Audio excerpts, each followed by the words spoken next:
Welcome to Ask Me Anything, featuring spiritual medium and psychotherapist Kellee White.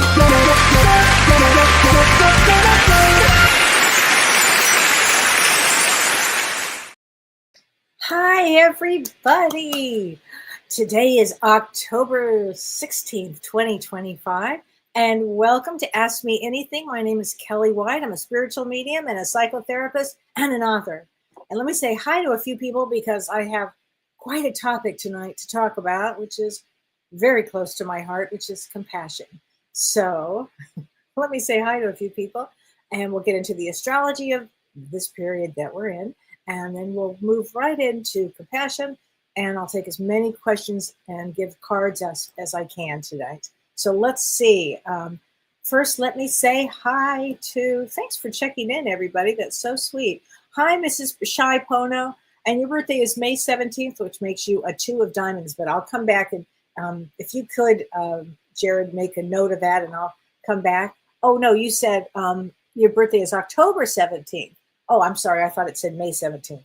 Yes, I'll come back and I'll do a card for today. So I will do that. Hi, Melissa. And by the way, happy birthday. Hi, Melissa. She's talking about when healing, science, and spirit meets.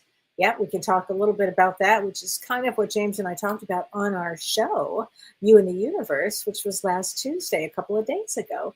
So, hi, Sherry. She said, one day this week, it was time to feed the cat, and I looked at the clock, and it was 4:44. At that very moment, there was a hawk 13 feet away. Again today, a hawk took place, and at the time of the picture, it was 1111. Don't you love? Those are great signs from the universe, everybody. When you see any of these numbers, 444, 1111, any that kind of a combination of numbers, it's an extraordinary nod from the universe. You're exactly where you need to be. So Sherry says that was a sample, but I've seen at least 444 at least 10 times. So 444 represents angels, which is an amazing thing. So Toby, any forecast for the winter? Well, you know, I'm in Wisconsin and I'm bracing already for the cold, and yet it hasn't really happened yet. Yet I'm braced for it. It's probably going to be real cold soon, I'm thinking. Hi, Sherry. Let's see. And Melissa says she's been seeing a lot of butterflies lately. Isn't that great? That's a great sign of transformation. It's a great sign of transformation. And Rick says, hi, Rick. He says, timely topic again today for many reasons. He says during his meditation, he's asked his guides for assistance with an issue, but I've not received any messages. Am I not hearing them or listening properly? Possibly listening properly and listening to your own gut. What is your gut saying? Whenever we have an issue, we deeply know, really, just listen to your soul to do the right thing. It's for everything. So listen to your soul, and your soul will go, yeah, this is the right path. I mean, I want to do this, but it's the right thing. Always go with that. I think that's what the guides would be telling you, Rick, for sure. Okay, hi, Angela. Hi, Sarah. Hi, Jean. She says, Kellee, I'm looking forward to this session tonight. Me too. She said, can you explain the difference between compassion and empathy? Yes, matter of fact, Jean, I was laughing when I saw that question because I am going to discuss that. It's a very important distinction here. Okay, so I am going to explain that. Hi, Stacy. She says, I'm actively listening from Iowa. Active listening is good. That's part of compassion, to be actively listening. I love that. And then Renee Rossiter. Hi, Renee. She says, beautiful wishes, Kellee and friends. What an absolutely incredible day for animal totems appearing. I wonder if the astrology has anything to do with strange animal experiences and sightings. Well, you had left me a message, Renee, saying that you saw an owl in a tree that you had never seen as you're reading my book, which I thought that was pretty cool. Owls are the psychics, female psychic, and owls bring all kinds of deep messages for us. And it also, they help evolve our growth. And if you've noticed, everybody, especially if you're noticing things like the numbers, or you're noticing animals, and you're noticing things, it's your vibration is shifting, your vibration is changing. And this is an energy of literally raising all of our vibrations, because this is some really intense energy.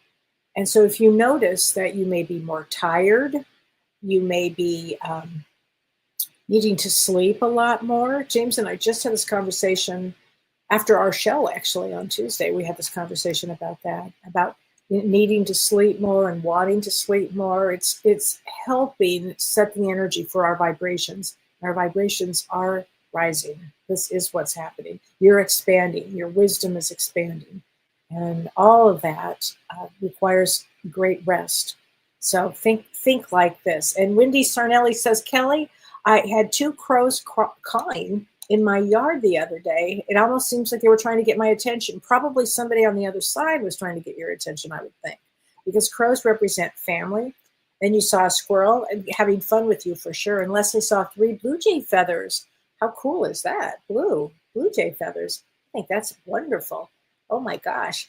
Well, let's talk about the astrology, and then I'm going to get into the art of listening with compassion here.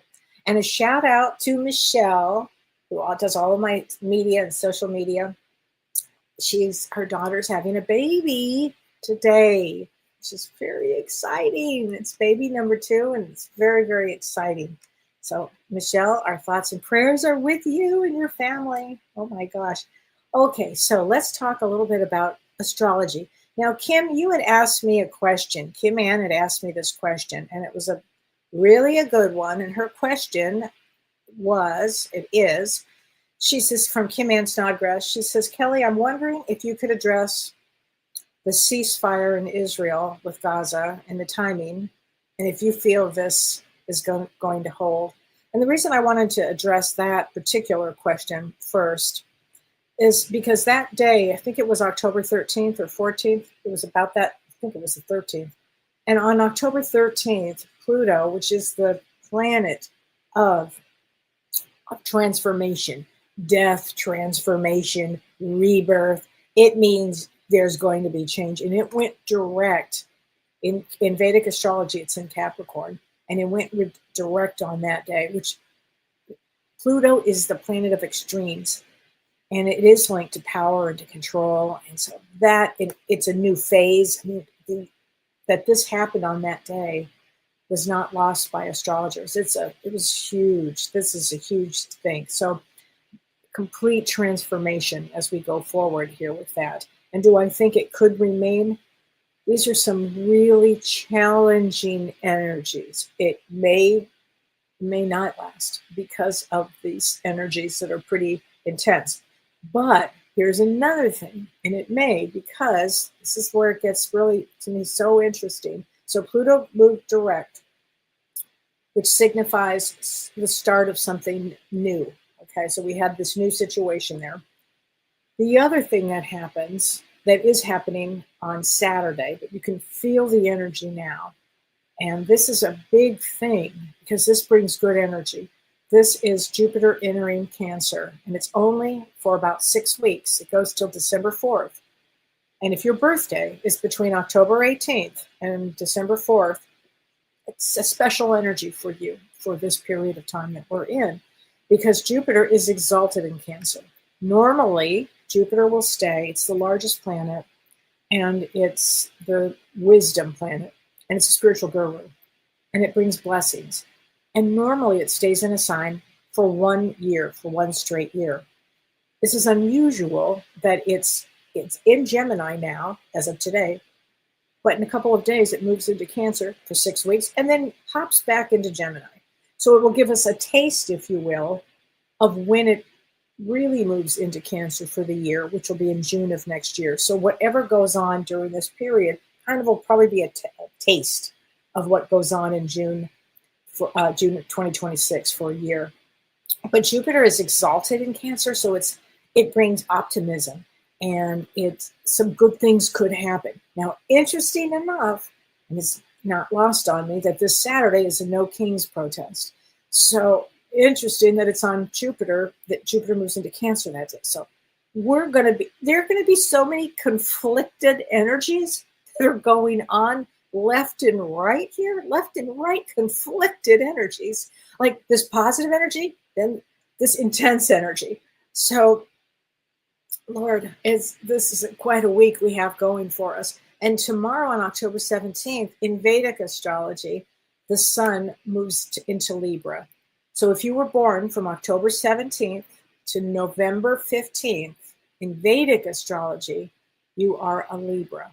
And so the thing is, the sun in Libra is debilitated, which means it lacks confidence. So this is going to be some, the sun normally brings in all the energy, brings in a lot of energy. So now it's going to lack, it's going to diminish power on some level here. So again, it's kind of complicated. The next several, probably years, but I'll just say the next several weeks are going to be complicated. And frankly, probably the rest of my life will be complicated. But, and then on October 21st, we have a new moon in Libra. So October 21st, new moon in Libra, and it's in a nakshatra called Chitra. And Chitra is ruled by Mars. And right now, Mars is in conjunction with Mercury, and that they don't get along. So there, this again, going through the next several days, there could be a lot of a lot of hostility that goes on with communications and a lot of anger. And this new moon wants to bring peace because it's in Libra, right? But because it's in this nakshatra Chitra, which is ruled by Mars, this could be, turn into a lot of chaos. So again, the next several days could be filled with chaos. So watch how you think, watch your thoughts, watch your energy, rest. Know that we're all in a time period now of great upheaval and great change, of which we all did sign up for this period of time. And James and I talked a lot after we did our show on Tuesday, and we're really going to head into a direction, and you'll see each show that we do on Tuesdays called The You and the Universe. We're going to move into a direction of like wisdom and spirituality, like really deep, hitting hard on the wisdom aspects, because I think that's really what is needed. We both think that this is what's needed. And as everybody's vibration grows, you will be like tested and uplifted and tested again. And, every moment you'll be able to make a different choice of how do you want to respond to something, especially if you slow down your energy enough to do that. I think it's going to be really important. And I wanted to start this Art of Listening with Compassion today with a couple of really good quotes that I just loved. And the first one was by the Dalai Lama, and it was, "Love and compassion are necessities. They're not luxuries, because without them, humanity cannot survive." And I believe that. If we don't have love and compassion, what is going to happen here, really? So, and the other quote that I love from Buddha, which is, "If your compassion does not include yourself, it is incomplete." So this is really important. And before I forget, let me say this. The Dalai Lama, there's a new documentary out. I have not seen it. I think it comes out tomorrow. And it's called The Wisdom of Happiness. And it's the Dalai Lama's teachings on happiness and compassion and navigating modern life. And it stresses the importance of compassion. So it's funny because we had already had this topic planned probably for 2 months. So it's perfect timing. I was really thrilled about that. So first, let's start is, what is compassion? So because a lot of people don't know. Now I can tell you, when I do a session, I go in with all barrels of compassion and all lenses, but the main lens is compassion. That is how I've always been my whole life. Some people are born with compassion. Some people learn it along the way. And some people are born with it and still continue to learn with it. It's the more compassion you have, the greater the awareness, the greater the healing for yourself and for others. So what is compassion? Compassion is a feeling of understanding and sorrow for another person's suffering. And it's combined with a desire to help alleviate it. So it's an active emotion, and that involves not just feeling empathy for what somebody is going through, but it also means to be motivated to take action to help them. And the word compassion literally means to suffer with. So there's empathy and there's compassion. And here's the difference, Jane. So while empathy is the ability to understand, like an empath, they can understand another person's feelings. Great. The next step is compassion. Compassion adds that element of wanting to help. So compassion is often described as more of an active or more of a revved up form, basically, of empathy. So it's really important because now, does everybody deserve our compassion? Probably. This is a hard world. This is a hard world. And there are 5 points of compassion. Doesn't mean, and by the way, if you have empathy for somebody, and doesn't mean you have to go down the road with every single person in your life. That, pick and choose and set boundaries. Okay, pick, choose, and set boundaries of where the compassion is that you're going to put out for somebody. Okay, because it doesn't mean to be taken advantage of either. And I always say this: don't mistake kindness with weakness. Okay, so there are a lot of teachings here with compassion. Know yourself really well. Know thyself really well. And read a room as well as you can with the lens of compassion. When you need to set a boundary, you set a boundary. They're not mutually exclusive. Okay? So there are 5 points of compassion. And the first one would be this, in case you didn't know. The first one is you recognize suffering. Like somebody comes to see me in a session, often they are suffering from something. Not all the time. Some people are just just coming in to have the experience. But often there is a suffering. So recognize the suffering. And number 2, understand the universality of human suffering. All humans suffer. Okay? It's just a universal theme when we come to Earth. It just is. One of the things that I do when I meet people is I pretty quickly assess where they are with this, where they are with everything. How authentic are they? That's a big one. I really look for that one because I love to work with authentic people, where they really are in the moment. So the third point of compassion is feeling for the person's suffering. So really feeling for their suffering. People go through a lot on Earth. If you could sit with me and hear the stories that I hear day after day, they're unreal stories that I'm always amazed at what people go through and then they come out of, or what they go through or what they're in currently. Now, I know they'll pull out of it. They may not know it at that time. I know they'll pull out of it. And I know the cavalry comes. I know that they're never alone. I mean, I know all of these things. But people, are often in a suffering place and have a hard time moving forward with it. Even if they're just having a session with me or talking to a good friend or talking to a therapist or getting a message from above, often that will help so much with the suffering. And number 4, tolerating uncomfortable feelings. So not everybody could sit with somebody while they're really going through the suffering. You might get triggered. It might be too much for you to handle. And that's fine. That's all fine. That's where a professional comes in.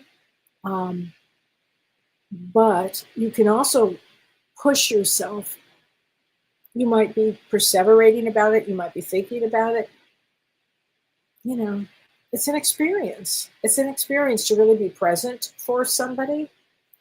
And then the 5th way of a point of compassion is the motivation to act. It's really important. It's like acting to alleviate the suffering. Like there's a motivation. You want to help with the person. So if I have a session with somebody, I may give them contacts to contact, things to read, something to do, to help them get out of a situation that they're in, or help them to move forward, or help them with their pain and suffering. So it's an act of helping to alleviate the suffering. I think that's really important. And so how do you show compassion with somebody? You first, by practicing empathy, where you put yourself in somebody else's shoes to understand their feelings. Then you demonstrate this understanding through active listening. Like you really are you're present. To be present is everything. And you're present with kindness and non-judgmental nonsense. And that helps nobody, all right? Offering support, speaking words of encouragement. That's a big one. And then also, accepting others, their feelings and their boundaries, because people also have boundaries. So compassion also includes self-compassion. And that is a habit that involves consistency, if you will, patience, and literally a genuine desire for you to act on your own empathy, to have empathy for yourself and to have compassion for yourself. I wouldn't be able to talk about compassion for myself and for self if I hadn't gone through it myself. And I just gotten to a point in my life that was, it was the dark night of the soul. It was like a dark night of the soul, and then compassion for what I had actually gone through. And you think to yourself, if you think about it, you're going to cry forever. No, you actually don't. You actually can pull through it. It might take whatever period it is. It's a big release. It's a big release to do that. I heard Anderson Cooper today talking about grief, and he said that he didn't feel the grief of had lost his father really young, and his brother by suicide, and he never really, for 40 years, never just pushed it away. And then he came to a place where it started to come out, and it was affecting probably everything. And he said that once he started to feel the grief, and to really feel the grief, and to explore the grief, and really to feel it, desperately feel it, he could understand what joy was. He could feel joy then. I think that's really true. And I think it's true with compassion and self-love. I think it's so important. So the art of listening with compassion is to be fully present. And when you're fully present, there's no distractions. Like I could hear somebody's story. I could be about ready to be hit by a steamroller, and I'm still like this with that. I am with bated breath listening, because I think it's so important, because you want to use empathic body language, validate feelings. You may want to ask open-ended questions instead of immediately offering advice. What does that feel like for you? That's a good one. How old were you when you started? I mean, there's some really actively listening to this.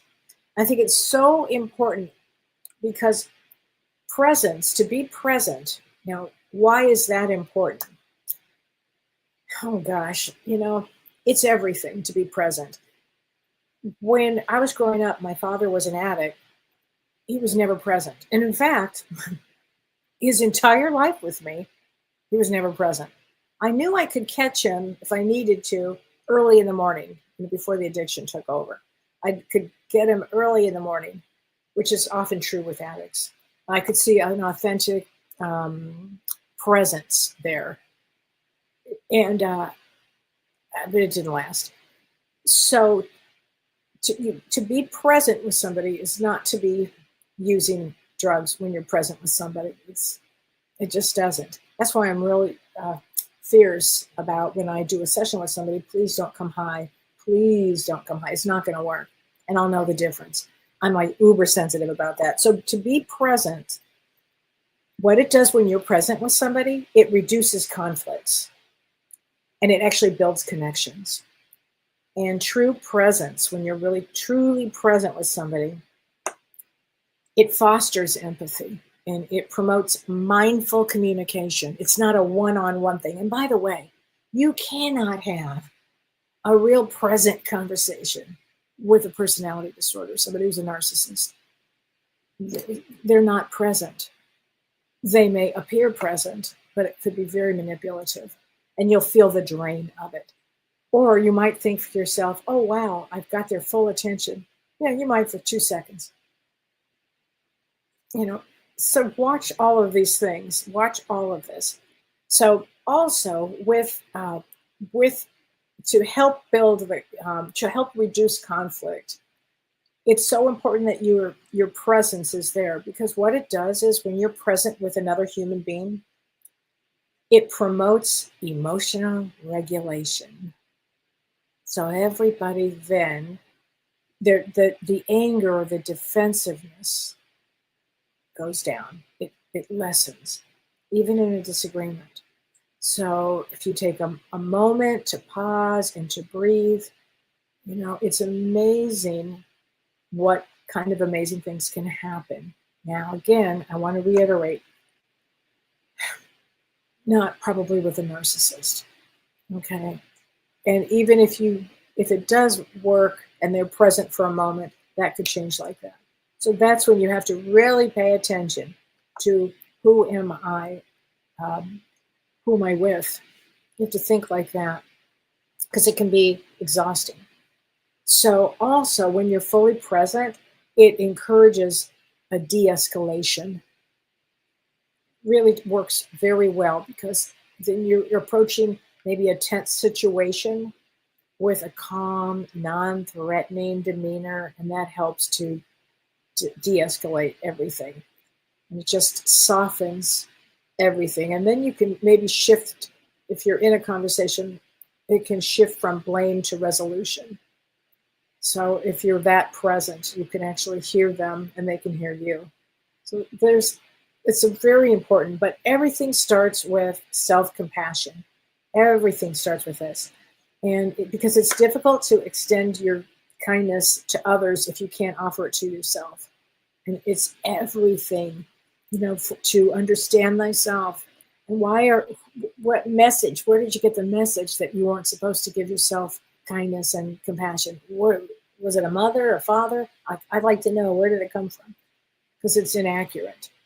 So, and there are a lot of practices, that you can start with when you're trying to learn to be present.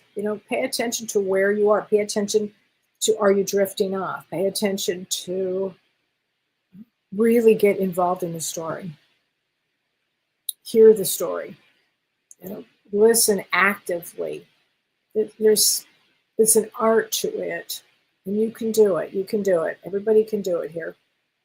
I think it's just an important thing to start with, just being kind to yourself and understanding the self-love here. And then from there, practice listening to somebody. Just practice with it. You'll be amazed when you do this and you're present, it carries on into the next person. It's a muscle.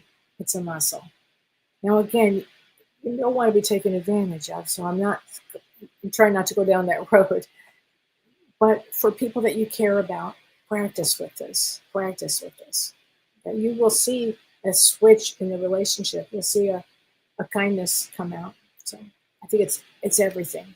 Empathy and compassion is everything, and kindness, it's everything. So there you go, everybody. So I hope that helps with everything today. I do.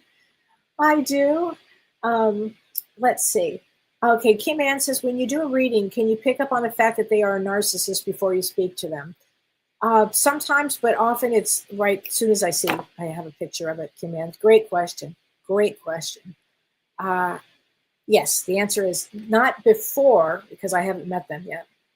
And I don't want to put my energy out like that anyway. So once I get on, but you know what? I've been really fortunate, very fortunate with the work that I do. Listen, I can spot them 100 miles away, but I'm like the narcissist whisperer. But a lot of practice, years of practice. And it's a muscle. Yeah, it's a muscle. So, you just often, what happens, I just remembered this one. If you're with a narcissist or a borderline personality disorder, you mirror them. There's a technique that you do that you mirror them. But my favorite conversations are the authentic ones, when somebody, their guard is down and we're just having an authentic, compassionate story. I can't tell you how much the healing is from that. It's huge. When it's just huge, enormous healing that comes with this. Yeah, active listening. Thank you, Carla. I appreciate that. I hope that it was be a good explanation. And as the world gets so chaotic, we cannot lose faith. We can't lose hope, and we can't lose civility. We can't lose the art of compassion and the understanding and wanting to have understanding and compassion. It's everything. I think it's everything. Let's see here. What Catherine Roberts says, Laurel, if you put out their kitty box, it draws them back. Oh, I don't know what that is, but okay, well, that's good. I think that's very good. And Margaret says, what do you do with friends with ADHD that interrupt all the time? Great question. It does not feel good. So I learned the pause. This is what I do with that, because I also was diagnosed at 40 with ADD, attention deficit disorder. I didn't have the hyperactivity, though. That helps. So with an ADHD person with the hyperactivity, I'll go like this. Okay, stop. I literally will do that. Stop. And it really helps. And it often works because they're in a kind of a, they got to get the wild goose and they got to go here. They got to, they got to hunt. They've got to hunt. And it has a lot to do with anxiety too. So if I stop them, that usually it helps a lot. The other thing, Anne Margaret, is because I speak ADHD, that's my first language. Seriously, my dad was a jazz musician, so that is my first language, is understanding this. When people will say to me, oh, I'm so sorry. I'm from here. I'm going from here to there. I'm like, oh, I can follow you. I'm not complaining whatsoever, actually. It's a normal for me. So I have no problem with it. And the thing about ADHD is many are so compassionate. You get them right in the heart, they're fine. They're fine. So, yeah, I think that's important here. Okay, so let's see what's in store for Libra this month. CC Caddy Pake. That's great. I think that we're going to be in store with a lot of interesting energies, which is what I was saying. I think for Libras, a lot of compassion will be learned, a lot. And a lot of balance. Libras love balance. So it'll be fun to see where balance goes with everybody this period of time,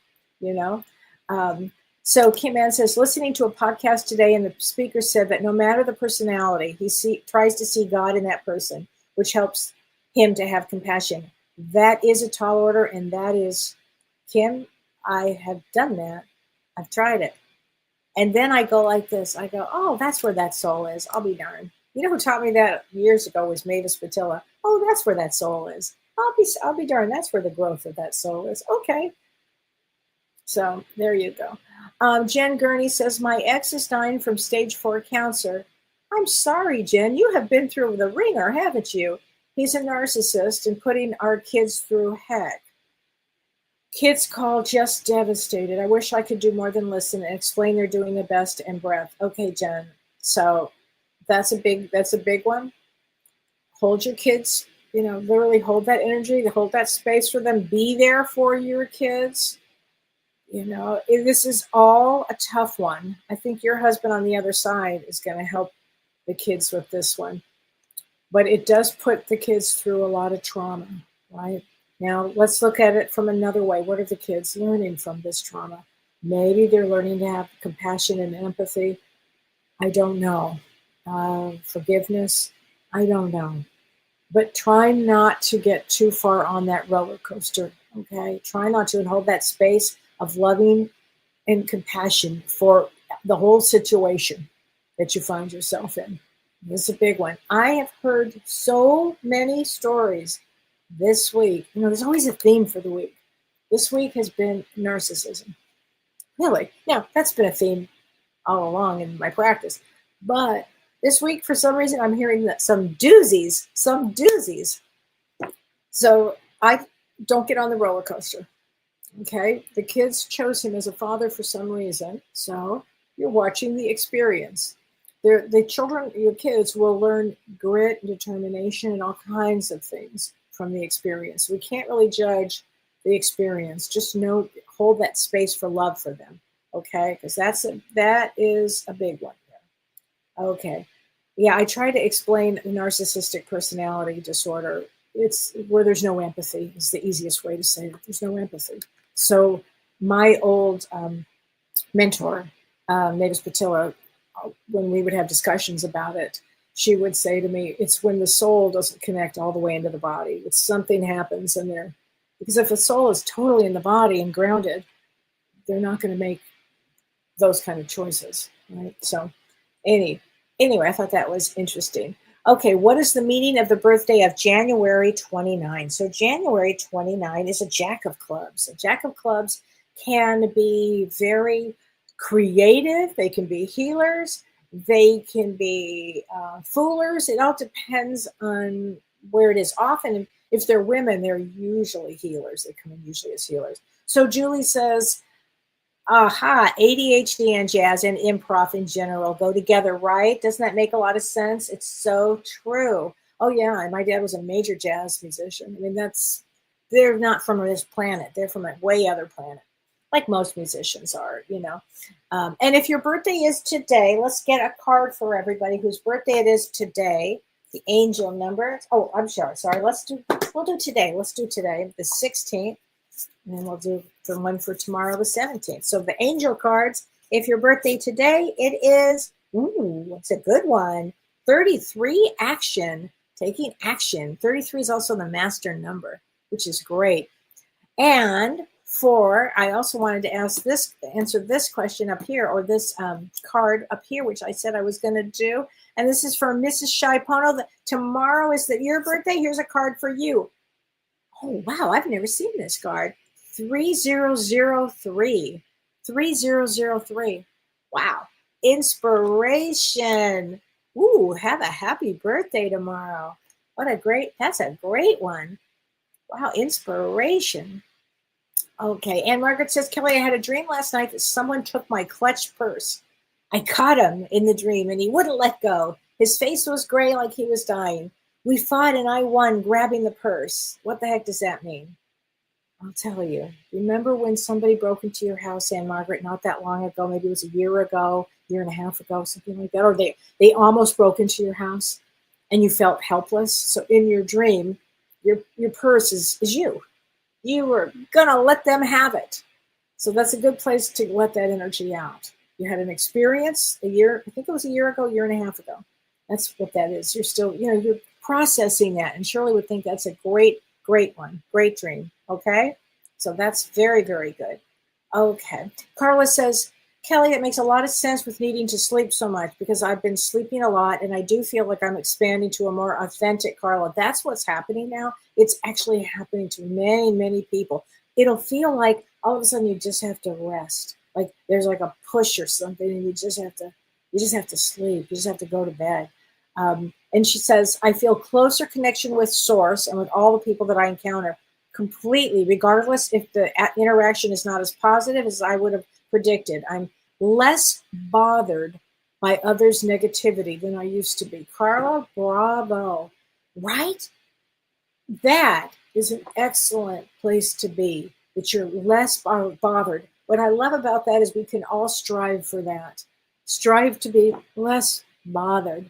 Like I'll hear these stories and, in my personal life, I'm like, oh, please. I'm less bothered by them now, really, frankly. Okay, next. Hi, Belinda. Hi, sweetheart. I miss you too. We've had some good travels together. We certainly have.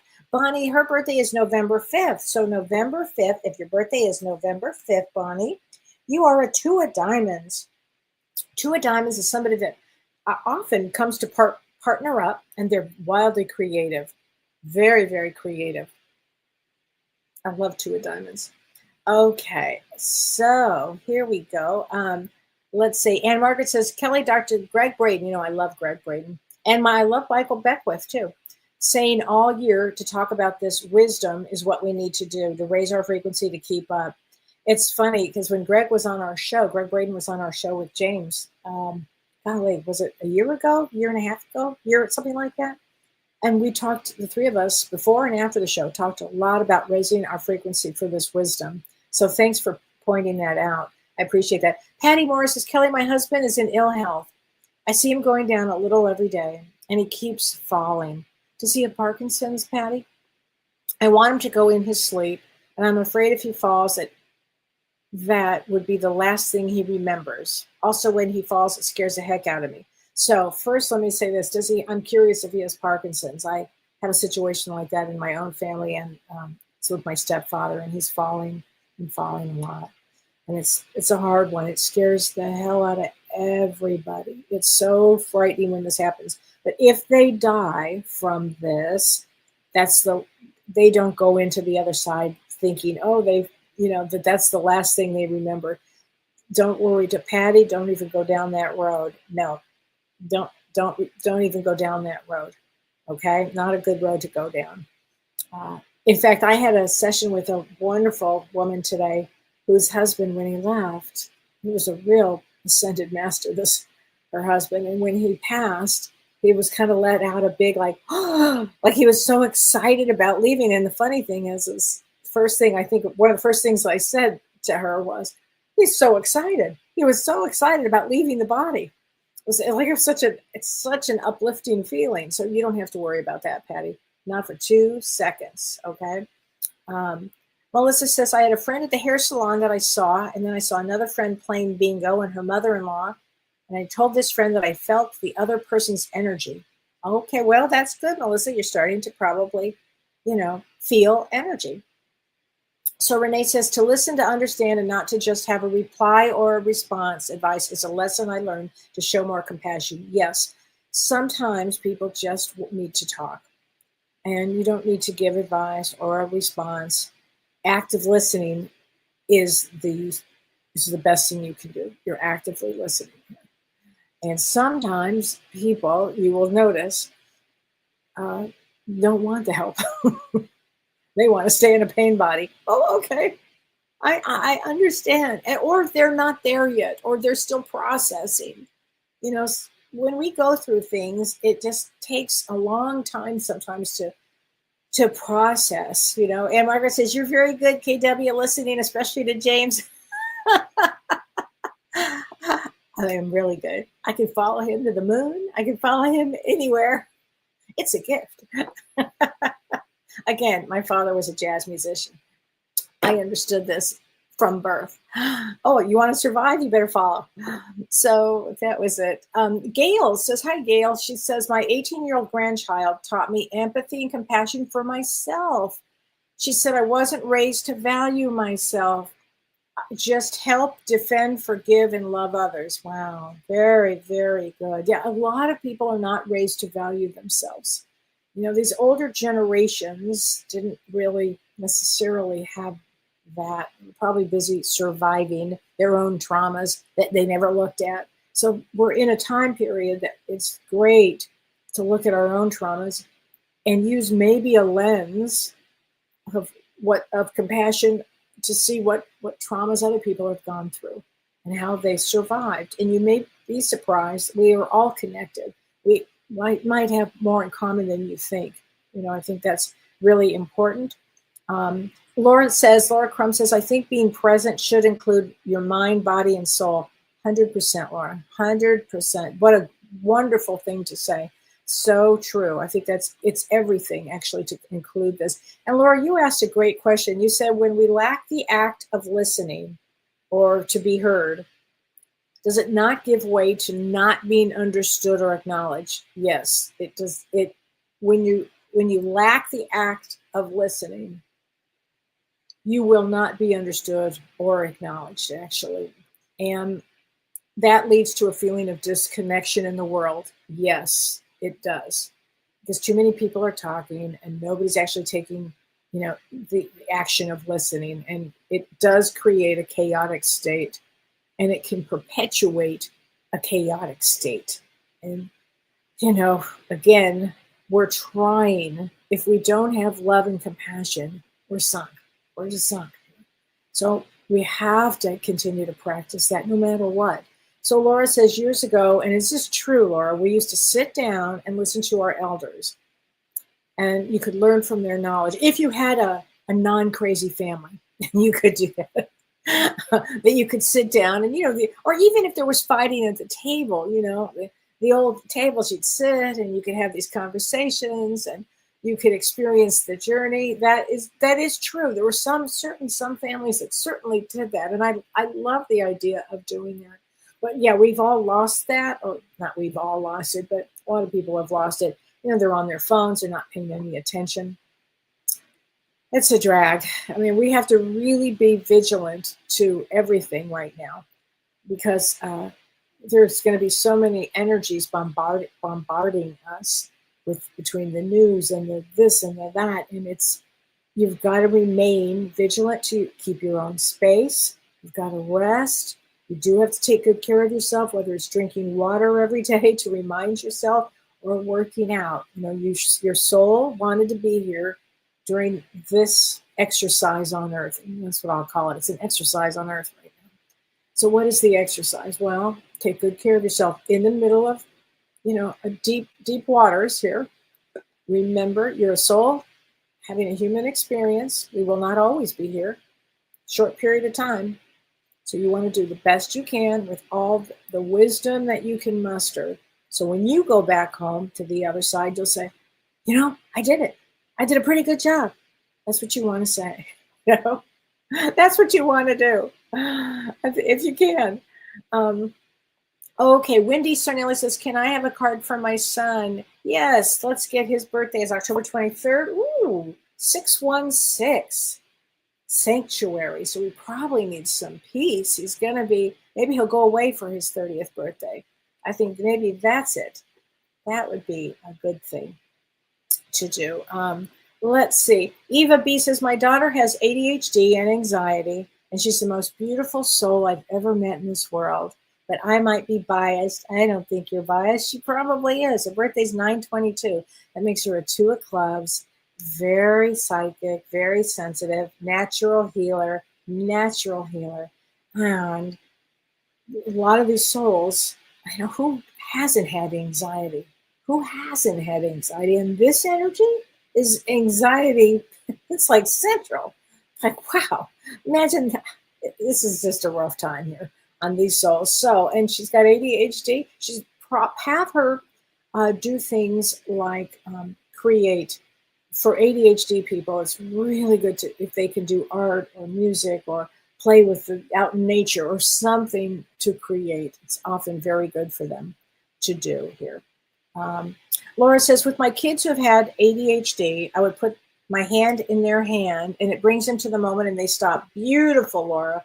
Beautiful. If you can do that, you can hold them on like that. It's great getting them grounded with your energy. Great idea. Excellent idea. Okay, Belinda says, my birthday is 8/9, which is a 4 of diamonds, and you can have a card. Here you go. Ooh, this is an interesting card. Never seen this one either. 2713. 2713, mindfulness. So Belinda, it's all about being mindful now, being really mindful. Okay, Judy says, Kelly, I've had more than my share of narcissistic companions. 4. In the end, it worked out. I don't need to let Judy. They're all dead now. I've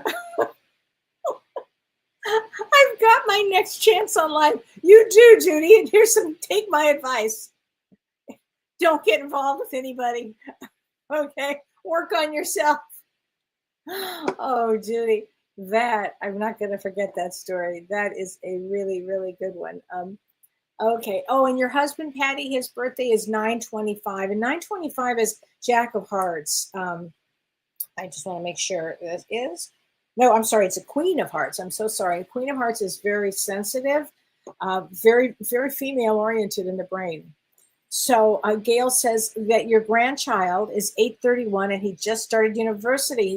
So congratulations, and Gayla, congratulations. And he is an 8 of Hearts, which was my mother's birthday. Very important. Ooh, here it is. The truth will be important for him. The truth. I think that's great. Excuse me, I think that's great. Imagine TD. Yes, you can get a card for April 6th. So April 6th, whoops, hold on a second. April 6th is a two of spades. Two of spades comes to, excuse me, to overcome fear. Like there's love and there's fear to overcome fear. So there you go. Laurel says, musicians and lions are around me. That's true, Laurel. That is true. I love that. That's very true. Okay, Lisa Kupka. So 10-4. So 10-4. Let's get a card for you. And that, ooh, here we go. Oh, that's interesting. 911, inevitability. All right, so pay attention to maybe some change that comes in for you, Lisa. Pay attention to maybe some change because the transformation, it's a butterfly. So I bet you you've got a lot of change that's coming for you, a lot. Barbara Miller says, I'll see you Saturday morning. I'm really excited, Barbara, that you're going to be with us. And let me tell everybody, because I got a few things here that I should talk about real quickly. So tomorrow, I have my 5 o'clock somewhere on my app, and I'm really excited. Whoever, if you join my app, you can find it at kelleewhite.com. We've got lots of really great things on the app, a lot of journals, a lot of different things that help people. Think you might like it. And then twice a month, I do a thing called It's 5 o'clock Somewhere, which tomorrow I will be doing at 5 o'clock Central Time. And it's, if you want to have a cocktail, whatever you want, and we just sit and we talk about a lot of different things. And it's really, really enjoyable. I really love it. And don't forget that James and I are back on Tuesdays of You and the Universe. We have a great topic about spiritually handling grief on Tuesday, which I'm really excited about. And then on November 15th, I have the Roots of Healing. And this one's called Healing the Chaos Within. So, I teach with Dr. Shirley Pellizzeri, who's a wonderful psychologist who specializes in trauma and somatic work. She's fabulous. And we also work with Carrie Gonia, who's fabulous, who does family constellation. And I'm going to be talking about karmic imprints and from spiritually, why are we in this mess? Let's heal ourselves, healing the chaos within. So we're going to talk all about that. It's a great class. It's November 15th. You can go to my website to sign up for it. We do it once, we try to do it once a year.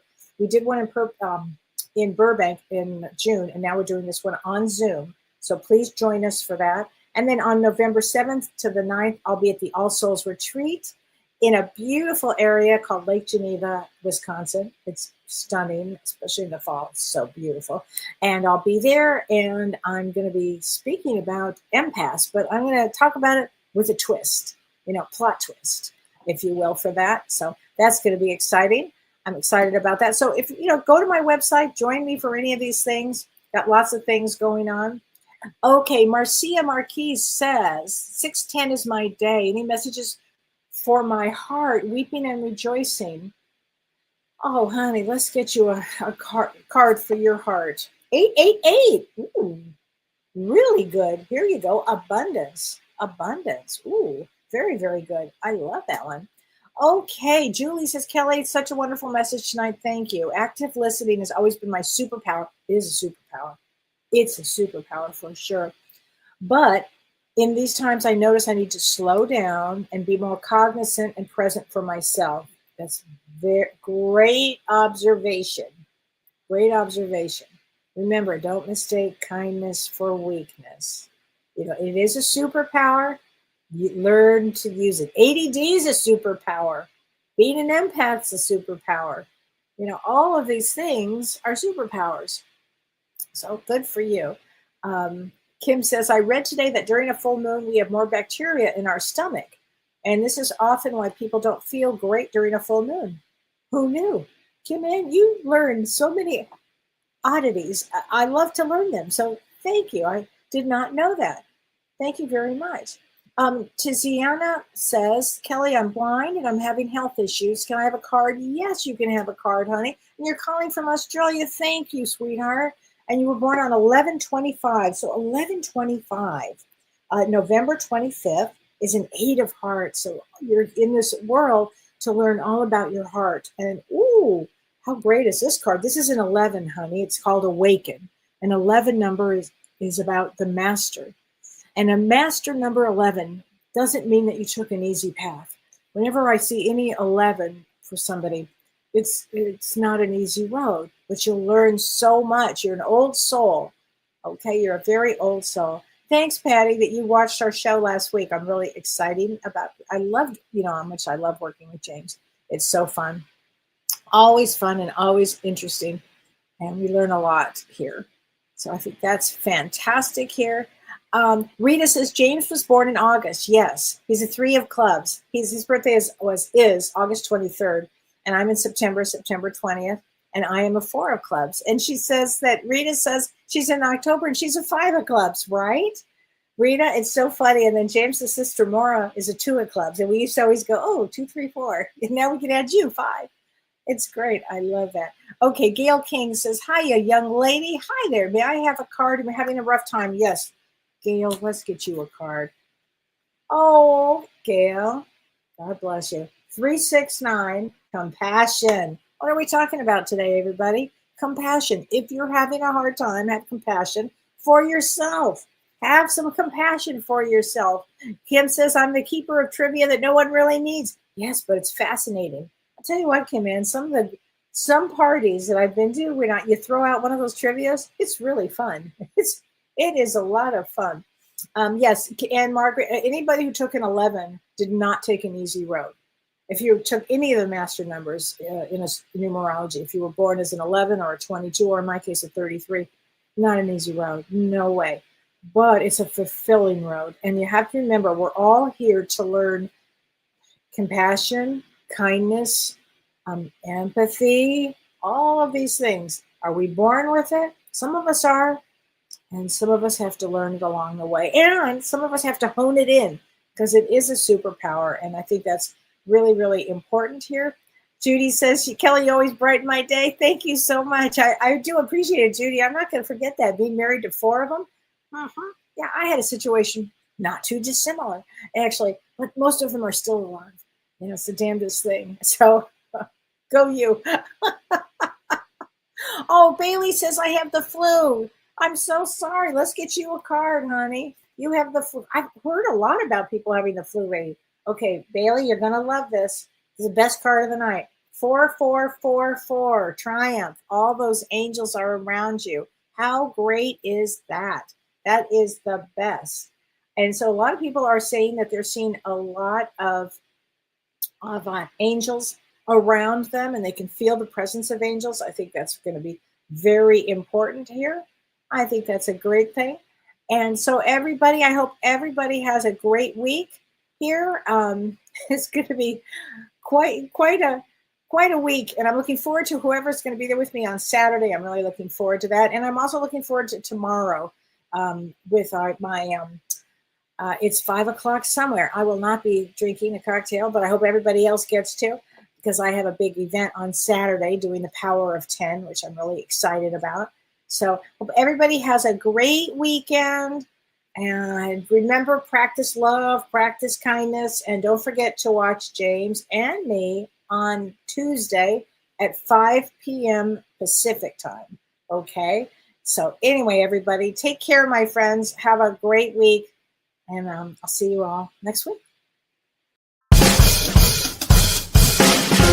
You've been listening to Ask Me Anything, featuring spiritual medium and psychotherapist Kellee White.